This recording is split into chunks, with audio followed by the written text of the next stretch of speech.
এখন বাজে প্রায় 7টার কাছাকাছি এরকম। আর আমি আছি এই যে রোডটা দেখতে পাচ্ছেন, সবসময় যে ভিডিও করি এই রোডে, এই রোডটা। তো আজকে একটা বিষয় শেয়ার করার জন্য আপনাদের সামনে এই ভিডিওটা তুলে ধরা। আজ থেকে প্রায় 1 মাস আগে 15 অক্টোবর আমার রেজাল্ট দিয়েছিল, এসএসসি রেজাল্ট। মানে বাংলা ড্রপ গেছি, মানে এটা আমার বিশ্বাসও হয় না যে ড্রপ যাবো। তারপরে মনে তো একটা কষ্ট নিয়ে আবার মানে ভোট চেঞ্জ করেছিলাম। 15 নভেম্বরে কিছুদিন আগে রেজাল্ট দিয়েছে, মানে আমার রুমটা শুধু বিচারে পাই না, এরকম একটা অবস্থা, খারাপ অবস্থা।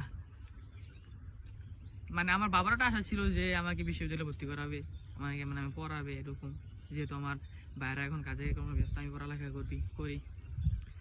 আর ওইদিকে এই ইউটিউব চ্যানেলটা আমার খোলা 2023 সালের প্রথম দিক দিয়েই। অনেক স্টেকের কারণে, 2টা স্টেকের কারণে আমি আর 6-7 মাস ভিডিও করি নাই। তারপরও এই যে আজকে ভিডিও করতেছি, তারপরও আশা রাখেনি হয়তো আজকে এই যে ক্যামেরা লড়তেছে, বেশি একটা এইচডি কোয়ালিটি পাচ্ছেন না, দেখতে পাচ্ছি ভিডিওটা। ভিউ না হতে পারে, হবে না এরকম না, হবে। তবে একসময় দেখবে এই ভিডিওটি 1 মিলিয়ন 2 মিলিয়ন চলে গেছে ভিউ। হয়তো এইচডি কোয়ালিটি পাচ্ছেন না, বড় লেন্সে দেখাতে পাচ্ছি না এরকম।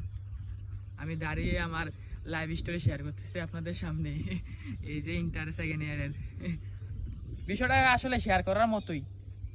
কারণ এইটাই আর কি আপনাদের সামনে তুলে ধরলাম, যে খারাপ সিচুয়েশন যদি মানে আসতে থাকে, মানে কত সাইড দিয়ে আসে। ইউটিউব তো মানে আমি অনেক বছর ধরে ইউটিউবিং করতেছি, বাট সফলতা তো দেখা পাই না। স্টেক আসে, অনেক চ্যালেঞ্জ ছিল স্টেক, এই সময় সেই সময়ের কারণে চলে গেছে, কিন্তু এইটাই রয়ে গেছে। আর পরীক্ষার কথা বলে এলাম নাই, এইটাই আপনাদের সামনে তুলে ধরলাম। আসলে নিজের থেকে অনেকটা কষ্ট লাগে। ধন্যবাদ সবাইকে।